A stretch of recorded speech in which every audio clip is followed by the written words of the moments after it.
কুয়েটে VC হটাও আন্দোলনে নেতৃত্ব দেওয়া 4 শিক্ষার্থী সন্ত্রাসী হামলার শিকার হয়েছেন। শনিবার রাত 8টার দিকে বিশ্ববিদ্যালয় সংলগ্ন ফুলবাড়ি গেট এলাকায় ওই ঘটনা ঘটে। আহতরা হলেন ইলেকট্রিক্যাল অ্যান্ড ইলেকট্রনিক ইঞ্জিনিয়ারিং বিভাগের ওবায়দুল্লাহ, গালিব রাহাত ও শেখ মুজাহিদ এবং টেক্সটাইল ইঞ্জিনিয়ারিং বিভাগের মোহন। তাদের সবাইকে কুয়েট মেডিকেল সেন্টারে ভর্তি করা হয়েছে।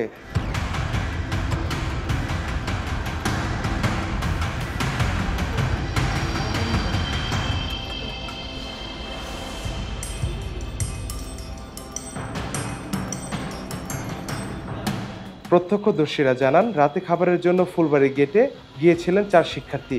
এ সময় বাস স্ট্যান্ড মোড়ে 12 থেকে 15 জন সন্ত্রাসী তাদের ঘিরে ধরে এবং ভিসি মাসুদকে কেন নামাইছিস বলে এলোপাথারি মারধর শুরু করে। এতে শিক্ষার্থীদের হাত পায়ে মারাত্মক আঘাত লাগে। কুয়েটের সিভিল ইঞ্জিনিয়ারিং বিভাগের শিক্ষার্থী রাহাতুল ইসলাম বলেন, আহতরা সবাই 19 ব্যাচের শিক্ষার্থী। তারা এখন মেডিকেলে চিকিৎসাধীন। হামলার প্রতিবাদে শিক্ষার্থীরা রাতে ক্যাম্পাসে বিক্ষোভ মিছিল করেন।